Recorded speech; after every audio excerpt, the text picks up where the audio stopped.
नमस्कार बंधुरा एसएस दास किचेने आपनादेर सकलके स्वागतम। आज निये चले एसेछि पाउरुटिर गजा। এই রেসিপিটাই আজ আমি আপনাদের সাথে শেয়ার করব। নিয়ে নিয়েছি এক প্যাকেট পাউরুটি। এখানে আমি 10 পিস পাউরুটি নিয়ে নিয়েছি। এই পাউরুটিগুলোকে ছুরি দিয়ে লম্বা লম্বা করে পিস করে কেটে নেব। আমি এখানে ব্রাউন কালারের পাউরুটি নিয়েছি, আপনারা ইচ্ছা করলে সাদা যে পাউরুটিটা হয় সেটাও নিতে পারেন। ছুরি দিয়ে এইভাবে লম্বা করে কেটে নিতে হবে। আমি এই এক একটা পিসকে 3 টুকরো করলাম, আপনারা ইচ্ছা করলে 2 টুকরো করতে পারেন। আমি একটু সরু সরু করলাম, দেখতেও ভালো লাগবে, খেতেও ভালো লাগে। সবসময় পাউরুটি খেতে আমাদের ভালো লাগে না, কিন্তু এইভাবে যদি গজা করে রেখে দিই, ঘুরতে ফিরতে খিদে পেলে একটু খেয়ে জল খাওয়া যেতেই পারে। ব্রেকফাস্ট করতে পারেন সকালে, এছাড়া স্কুল কলেজের টিফিন বক্সেও দিয়ে দিতে পারেন। ওভেনে কড়া বসিয়ে দিয়ে দিন সাদা তেল।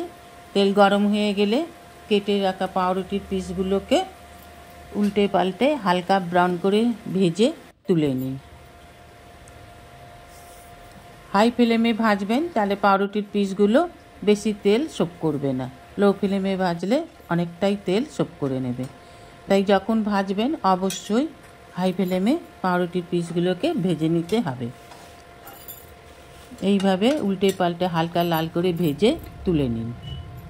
ওভেনে আর একটা কড়া বসে দিয়ে দেবো ছোটো বাটির 1 বাটি চিনি, মানে 100 গ্রাম চিনি, আর ওই বাটির 1 বাটি জল।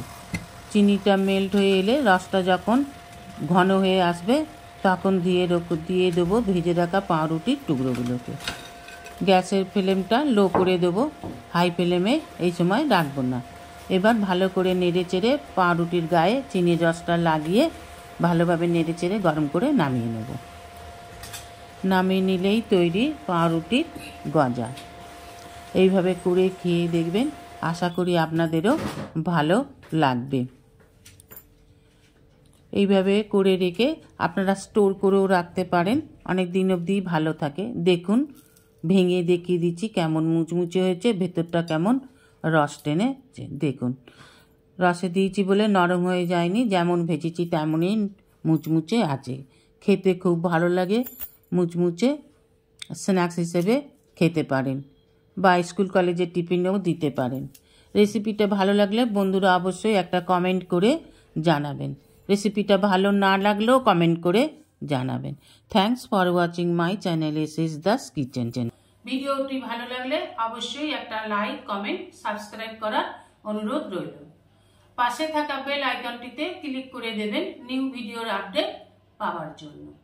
সবাই ভালো থাকবেন।